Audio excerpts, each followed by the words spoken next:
Baik Bapak Ibu semua, jangan lupa untuk like dan subscribe channel ini untuk mendukung pelayanan saya di dalam dunia virtual untuk menyampaikan kabar baik. Tuhan Yesus memberkati. Ya, salam Bapak Ibu Saudara, teman-teman. Hari ini saya sangat excited sekali bahwa saya kedatangan tamu yang luar biasa dan Tuhan aturkan bisa ketemu sama apologet Indonesia kita, Bapak Joshua Tewu. Shalom Pak, apa kabar? Shalom, sahabat-sahabat Mr. Agus. Tuhan memberkati. Iya, saya sangat senang sekali seorang yang luar biasa ini mau menghadiri podcast. Ya, saya mengatakan saya bukan siapa-siapa sih, tapi beliau dengan berbesar hati mau ngisi di podcast saya. Ya, hari ini kita mau bahas apa Pak? Perlu ketahui saudara-saudara kenapa saya mau isi. Dia tahu caranya memperangkap saya tanda kutip dengan menantang saya. Kalau Bapak memang berani, ayo Pak. Ada hal yang saya ingin tanyakan. Wah, kayaknya nantang banget. Saya nggak bisa ditantang, saya ditantang saya layani. Dan kayaknya dia tahu prosesnya. Agus ini luar biasa ya. Namanya Pak Agus atau namanya di ini apa? Oh, tetap Agus Pak. Tetap Agus. Iya. Agus itu wahid ya. Orang nomor satu itu Agus. Artinya iya. Biasanya anak yang tua, anak yang kamu anak yang tua. Anak terakhir Pak. Yang terakhir Pak. Kayaknya kamu masih dibaptis ulang. Iya. Oke, silakan. Apa yang mau dibicarakan ini? Soalnya ngotot banget ini. Ya, oke. Teman-teman, Bapak Ibu semua, saya mau disclaimer dulu. Ini murni adalah inspirasi dari saya, inisiatif dari saya. Saya mau belajar lebih banyak lagi sama Pak Joshua Tewu. Saya tidak mengatasnamakan lembaga tempat saya pelayanan. Saya murni mengatasnamakan pribadi saya sendiri. Jadi nanti apapun yang hasil di dalam konten ini hanyalah untuk pembelajaran diri saya sendiri. Oke Pak, ya mungkin yang masih pembahasan yang kekal sih tentang keselamatan. Dari yang saya tahu dari dulu sampai sekarang orang masih berdebat tentang keselamatan. Nah, karena menurut saya pribadi, kenapa orang suka berbicara tentang keselamatan? Karena ketika orang berbicara tentang keselamatan itu susah untuk dibuktikan Pak. Kenapa? Karena contoh aja misalnya kayak gini, saya bilang keselamatan itu tidak bisa hilang, tapi giliran disuruh buktikan, ya udah kamu pergi duluan capai keselamatan, itu pasti nggak ada yang mau, termasuk saya nggak ada yang mau Pak. Nah makanya saya tertarik membahas tentang keselamatan. Nah saya sudah review tentang Pak JT mengatakan keselamatan itu bisa hilang. Nah itu mungkin gimana Pak, bisa berikan penjelasan kepada saya bahwa keselamatan itu bisa hilang?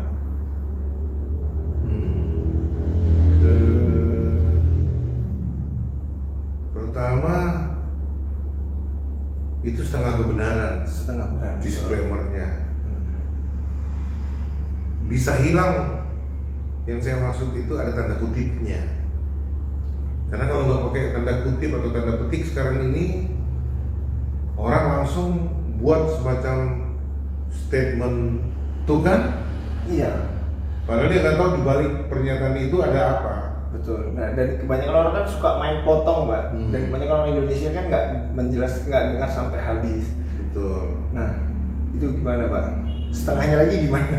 Jadi itu sebenarnya kita bicara ini penetapan keselamatan. Keselamatan itu sebuah ketetapan. Oke. Tak kerajaan sorga. Ya. Nah, itu yang biasa beberapa kalangan menyebut dengan istilah predestination. Predestinasi. Bahasa Indonesia yang bisa dimengerti yang berkaitan dengan itu satu kata, takdir. Oke.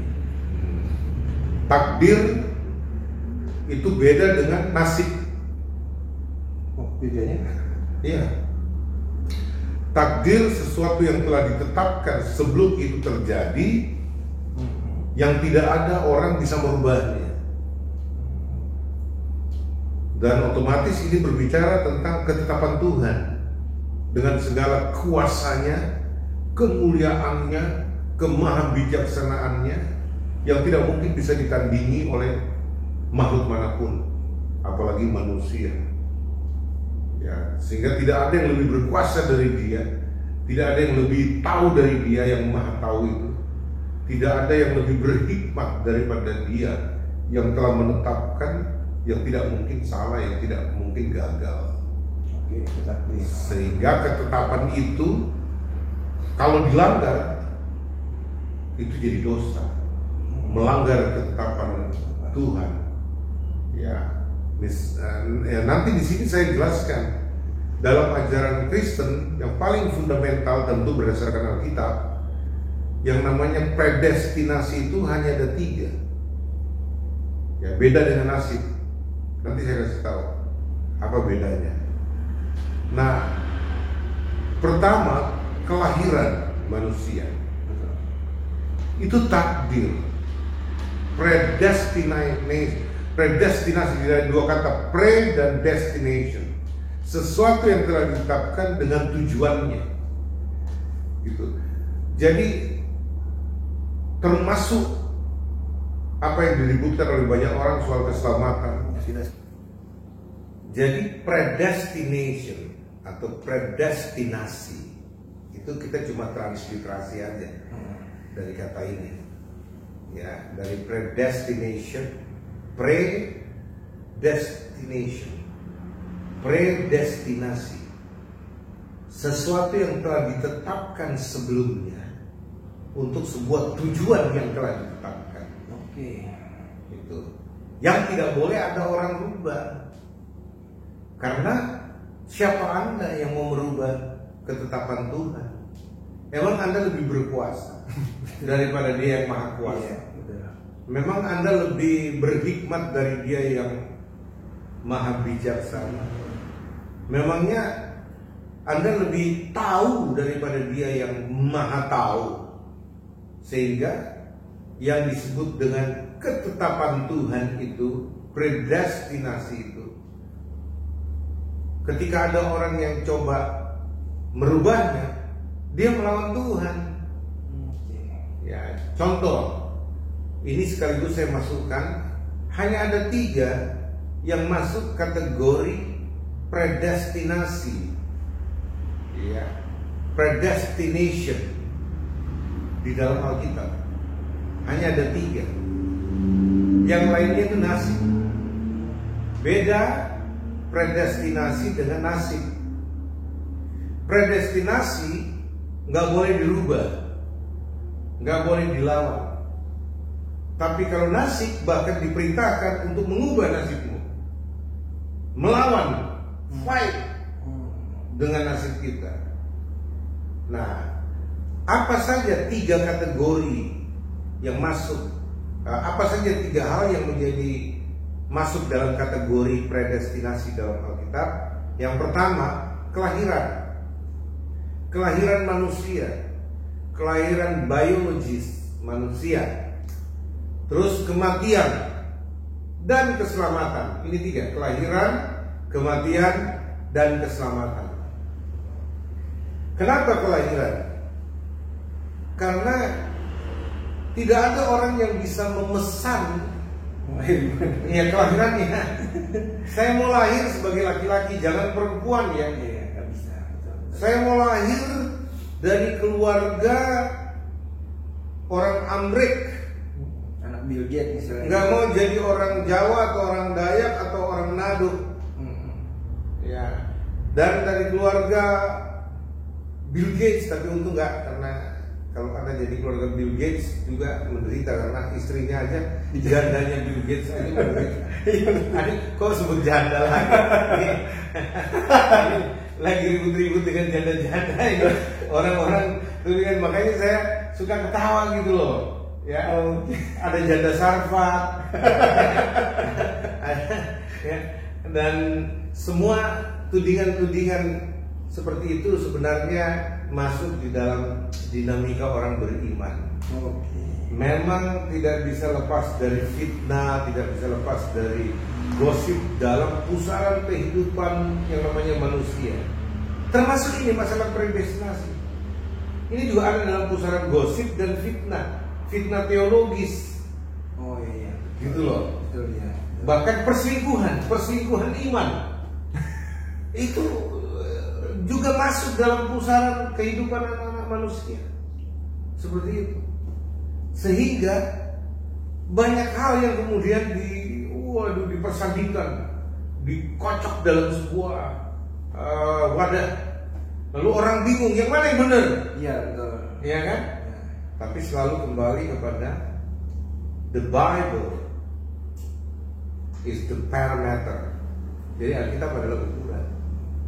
Nah, saya kembali kepada hal pertama soal takdir atau predestination biblical yang Alkitabiah maksudnya. Jadi sudah jelas kelahiran tidak ada orang bisa pesan. Dia mau lahir pilih gender, lahir pilih etnis, Nggak bisa. lahir pilih situasi dan kondisi negaranya, nggak bisa. Dia terima saja kelahiran. Ya. Lahir sebagai laki-laki, dia harus nikmati dan bangga sebagai laki-laki. Dia lahir sebagai perempuan, dia harus bangga terhadap eksistensinya sebagai wanita. Oh, berarti adanya transgender itu adalah dia berusaha mengingkari predestinasinya. Berarti. Oh iya, dia melawan takdirnya. Oke, paham. Nah, melawan takdir dan melawan Tuhan. Oke. Jadi misalkan orang yang melakukan transgender itu, secara tidak langsung dia ingin berkata, Tuhan salah ciptakan saya. Betul. Saya itu nggak cocok jadi laki-laki, saya cocok jadi perempuan. Dia menghina marwah sang pencipta atau kehormatan dari the creator itu, yang maha tahu, maha kuasa, maha bijaksana. Seolah-olah dengan sikapnya transgender yang dia buat itu, dia mengatakan saya lebih cocok jadi perempuan dibandingkan jadi laki-laki. Lu salah ciptaanku. Nah kalau Anda jadi Tuhan, kalau saya ketok habis tempel. Untung saya nggak jadi Tuhan. Tuhan itu panjang sabar. Nah disinilah letaknya. Kalau dia belum mati lalu dia sadar kemudian itu salah, dia bertobat, grace. Itulah anugerah bagi dia. Anugerah pengampunan. Amin. Gitu loh. Selalu ada tersedia grace, pengampunan. Ya toh? Nah, begitupun orang bunuh diri. Dalam konteks yang kedua ini, materi yang kedua, apa kategori yang kedua, apa kematian. Itu takdir. Jadi orang tidak bisa mengatakan saya nggak mau mati, nggak bisa. Satu waktu pasti mati. Mau matinya mati cepat atau mati panjang umur, pokoknya mati. Mati lagi tidur, mati lagi joget, dan lagi nyanyi, mati lagi khotbah, mati ditabrak, mati, pokoknya mati, pasti mati, gitu loh. Ya. Nah, tapi tidak boleh juga orang mengusahakan kematiannya atau mempercepat kematiannya. Makanya Tuhan menentang para pembunuh, baik pembunuh orang, diri orang maupun pembunuh dirinya. Nah, itu sebabnya tidak ada pembunuh masuk surga. Nah, dalam konteks predestinasi yang kedua soal kematian, orang yang bunuh diri, dia melawan takdirnya, dia menghina Tuhan, dia membangun gosip fitnah dengan tindakan bunuh dirinya bahwa Tuhan jahat, Tuhan kejam, Tuhan sadis, membiarkan saya dalam penderitaan. Dia nggak tahu betapa perihnya, sakit hati penderitaan yang saya alami. Terus dia nggak tolong saya lebih baik mati daripada tetap seperti ini. Mana Tuhan kalau benar-benar Tuhan ada? Kalau dia maha kasih, kenapa dia biarkan saya seperti ini? Dia bangun gosip loh, dia bangun fitnah tentang hal itu. Itu sebabnya melawan takdir. Itu dosa yang mendatangkan maut. Ya.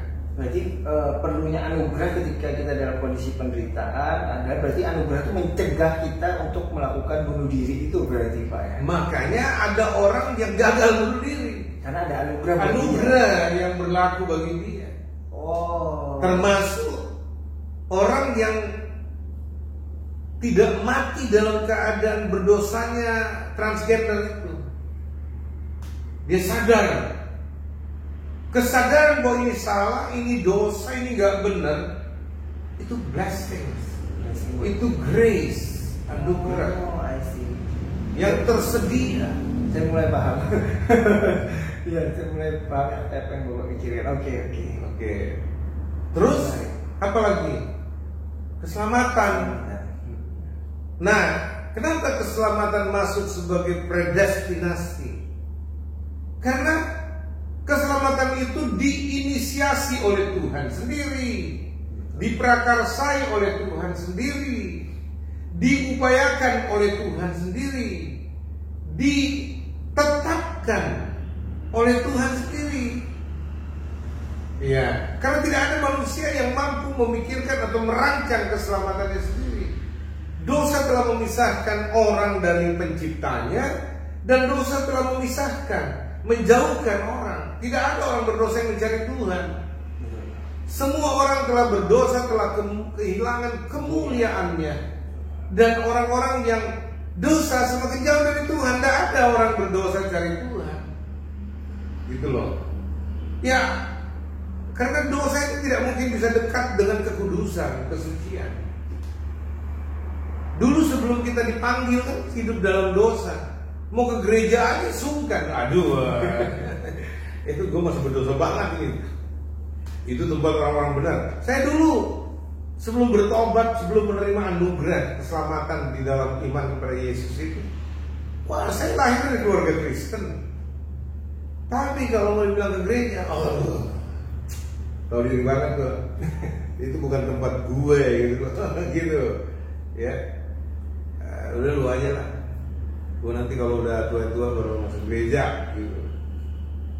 Nggak ada orang-orang yang, aduh, itu Tuhan terlalu suci, terlalu kudus, gue orang berdosa banget gitu. Dosa sifatnya memisahkan orang dari Tuhan. Sehingga dalam rancangan keselamatan ini tidak ada manusia punya andil menginisiasi keselamatan manusia, memprakarsai keselamatannya, bahkan mengupayakan keselamatannya, sehingga nanti kalau istilahnya dengan upayanya, dengan kerja kerasnya, nalo kan, gue bisa ada di sorga ini karena gue kerja keras tuh. Oh, kalau gue nggak berjuang nggak masuk gue. Itu nggak ada orang sombong kayak begitu di sorga. Orang-orang di sorga nanti kita ketemu dia bicara begini, shalom, lalu puji Tuhan ya, karena kebaikan Tuhan kita ada di sini, karena anugerah. Wow, itu berarti secara saya lihat sekilas berarti sebenarnya pandangan kita ini sama sebenarnya. Berarti saya kemakan isu teman-teman Bapak Ibu semua. Saya lihat di YouTube bahwa Pak JT ini menentang tentang keselamatan. Ternyata setelah ngobrol kami punya pikiran yang sama. Ya itulah Pak. Karena ya, makanya di antara kesalahpahaman itu ada grace. Ada grace. Minta maaf. Iya maaf.